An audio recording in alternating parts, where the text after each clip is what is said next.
क्रांतीवीर लहुजी शक्ती सेनेच्या वतीने आयोजित साहित्यरत्न अण्णाभाऊ साठे गुणवंत कामगार पुरस्कार वितरण समारंभ थाटात पार पडला।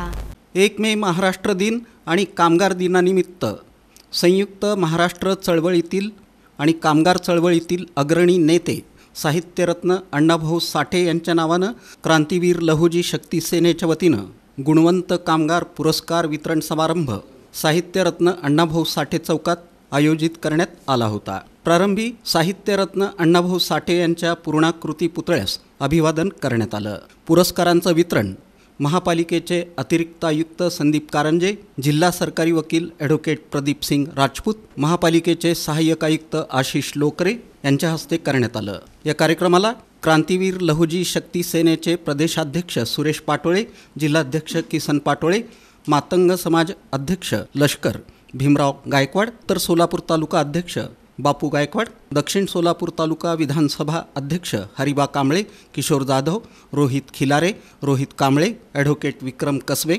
विश्वेश्वर गायकवाड, माजी पक्षनेते देवेंद्र भंडारे, विठ्ठल भनमारे, प्रवीण वाडे, जावेद शिकलकर, ओंकार पाटोळे, शक्ती कटकधोंड यांची उपस्थिती होती।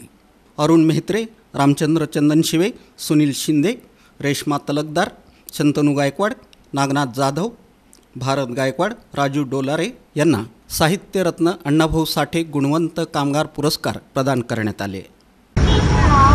आज जागतिक कामगार दिन आणि 1 मे महाराष्ट्र दिन या दिनाच्या औचित्य साधून आज या ठिकाणी साहित्यरत्न अण्णाभाऊ साठे यांच्या पुतळ्याला आपण या ठिकाणी तमाम बांधव अभिवादन करण्यासाठी आला। काय सांगाल आजची प्रतिक्रिया? आज या ठिकाणी क्रांतीवीर लहुजी शक्ती सेना महाराष्ट्र राज्य शाखा सोलापूर यांच्या वतीने 2012 पासून ते आज 2024 गेली 12 वर्षे आज या ठिकाणी आपण साहित्यरत्न लोकशाही कामगारांचा बुलंद आवाज संयुक्त महाराष्ट्र यांनी बळकट केले असे साहित्यरत्न अण्णाभाऊ साठे यांच्या स्मृतीस अभिवादन करत असताना कामगार दिन महाराष्ट्र दिनाचा औचित्य साधून आपण विविध क्षेत्रामध्ये उल्लेखनीय कार्य करणारे जिल्हा परिषद असो, महापालिका असो, इतर शासकीय कार्यालय किंवा निमशासकीय कार्यालयातील गुणवंत कामगारांचा या ठिकाणी आपण यथोचित असा सन्मान या ठिकाणी करतो। त्यांना लोकशाही साहित्यरत्न अण्णाभाऊ साठे गुणवंत कामगार पुरस्कार देऊन या ठिकाणी त्यांचा सन्मान करतो।